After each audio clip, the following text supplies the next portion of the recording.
Welcome to part. President Kibaki moved the country called Kenya away from heavy reliance on foreign aid and is the president who brought us closest to self-reliance as a country. Sadly, his biggest weakness was that he did not play politics. He was not a politician. And of course, one can argue a president is supposed to be a politician. Anyway, he wasn't.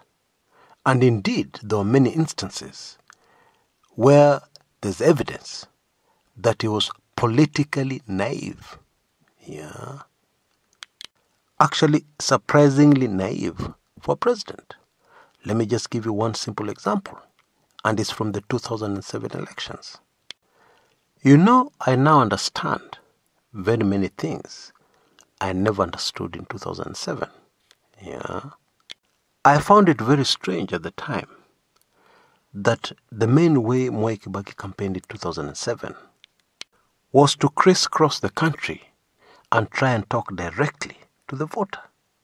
He would arrive at some rural area in Kenya, connect the powerful speakers, and start addressing the wananchi directly, always at pains to communicate the enormous strides made between 2003, when he had taken over, and 2007, when those presidential elections were due.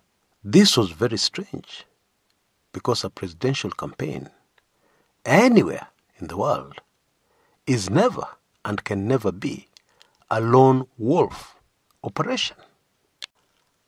And then he would distribute millions of flyers highlighting the achievements of the Kibaki presidency. Today, I can understand that this was a president who had completely lost the media to his opponent.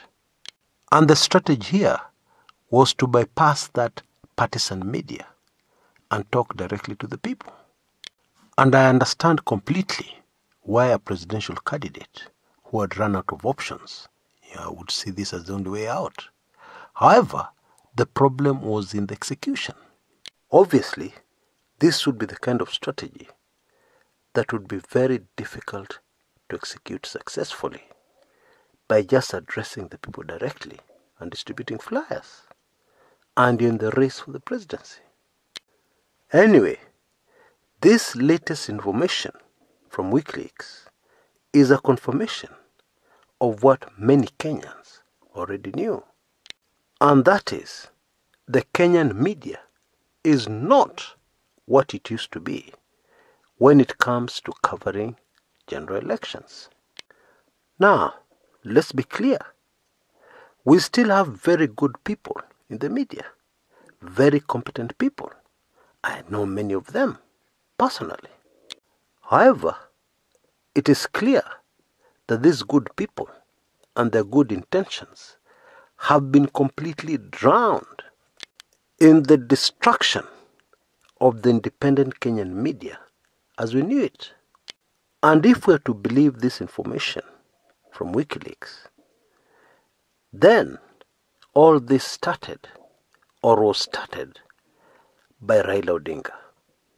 But the saddest thing of all is that even when there's no election, it is difficult to trust mainstream media not to have any agenda when presenting political news and developments to us.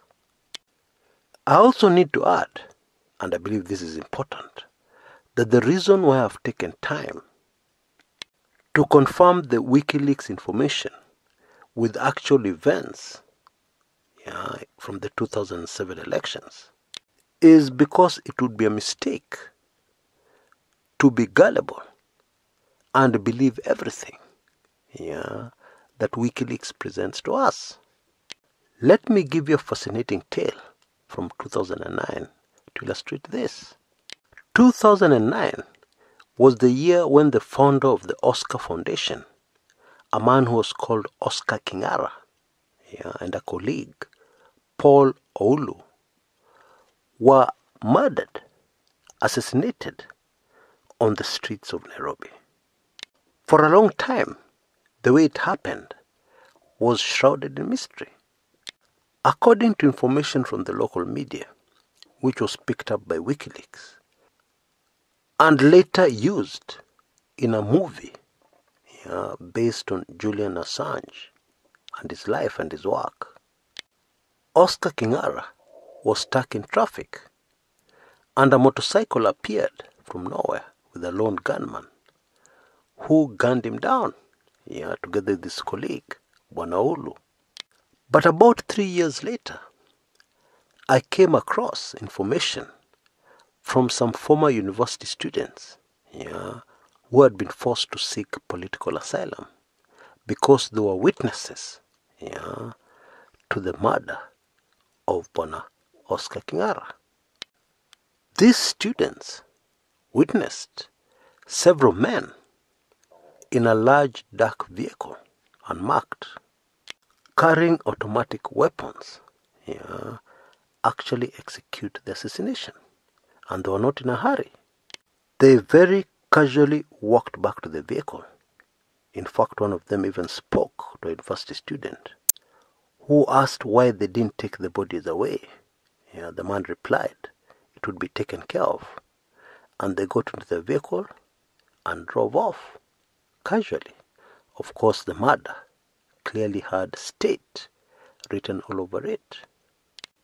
And it quickly became a huge problem for those students who had witnessed all this happening to remain in the country. Bottom line, WikiLeaks got it wrong. And so it is possible that they may have gotten it wrong concerning the Raila Odinga ODM issue in 2007. That is possible. Of course, it is even possible for somebody to release official documents containing false information. That is possible. However, as we have seen from the many instances I've referred back to incidences and things I actually witnessed in 2007, it is clear that a lot of this information from the WikiLeaks website on Kenya may be actually true. Until next time, this is Chris Kumekucha.